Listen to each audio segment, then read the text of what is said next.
नमस्कार दोस्तों। हिंदी कहानी गुड़ का महत्व कहानी गोपाल भांड़ की है।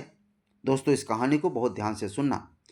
राजा कृष्णदेव का दरबार मनोरंजक से तथा विद्वतापूर्ण चर्चाओं के लिए प्रसिद्ध था। महाराज अपने खाली समय में तरह तरह की बातें कर रहे अपने दरबारियों की बुद्धि की परीक्षा लेते रहते थे। एक दिन महाराज कृष्णदेव अपने दरबार में बैठे थे। उन्होंने यूं ही दरबारियों से पूछ लिया, सबसे बड़ा पत्ता किसका होता है? दरबारियों ने तरह तरह की अटकलें लगानी शुरू कर दी। किसी ने अरबी के पत्ते को बड़ा बताया, तो किसी ने ढाक के पत्ते को, किसी ने केले के पत्ते को बड़ा कहा, तो किसी ने मान कच्चू के पत्ते को सभी वनस्पतियों में सबसे बड़ा पत्ता बताया। दरबार में तरह तरह की राय आने लगी, मगर गोपाल भांड़ अपने आसन पर चुपचाप बैठा रहा।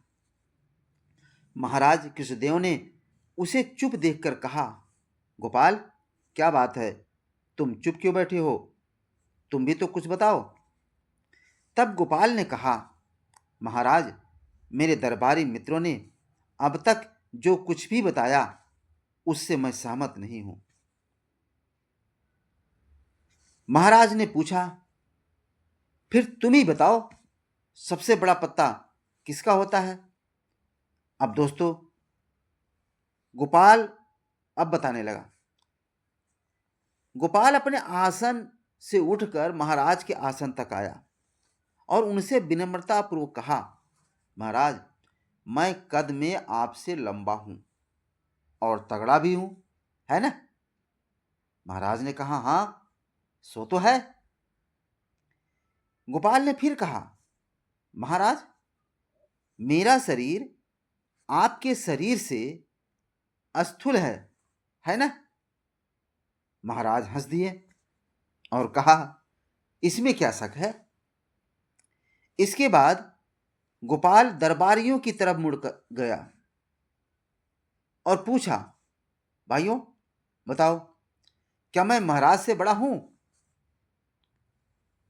दरबारी गोपाल भांड़ के सवाल से हतप्रभ रह गए और सभी ने समवेत स्वर में कहा, नहीं। तब गोपाल भांड़ ने कहा, महाराज, इस समय ये लोग ठीक कह रहे हैं कि मैं आपसे बड़ा नहीं हूं और न हो सकता हूं। महज कद काठी या आकार प्रकार में बड़ा होने से कोई बड़ा नहीं होता। पत्ते को बड़ा बताने में ये लोग यही भूल कर रहे थे। इन लोगों ने किसी पत्ते को बड़ा बताने में उसके आकार प्रकार, उसकी लंबाई चौड़ाई पर ही ध्यान दिया। किसी ने पत्ते के गुणों पर ध्यान नहीं दिया। थोड़ा रुकने के बाद गोपाल भांड़ ने फिर कहा, महाराज, मेरी समझ से सबसे बड़ा पत्ता पान का पत्ता है। पान अमीर और गरीब सबके लिए उपलब्ध है। यह औषध भी है और नैवेद्य भी। देवताओं से लेकर मानव जात के हर वर्ग में पान किसी न किसी रूप में उपयोगी है। महिलाओं के होठों का श्रृंगार है। पान तो ब्राह्मणों और विद्वजनों के मुख शुद्धि का साधन भी है। इस तरह गोपाल भांड़ ने पान के विविध गुणों का बखान करते हुए महाराज से कहा, महाराज, बड़ा या छोटा होना व्यक्ति या वस्तु के गुणों पर निर्भर करता है, लंबाई चौड़ाई या मोटाई पर नहीं। पान में बहुत सारे गुण हैं जो अन्य पत्तों में नहीं है। इसलिए मेरी समझ से पान ही सबसे बड़ा पत्ता है।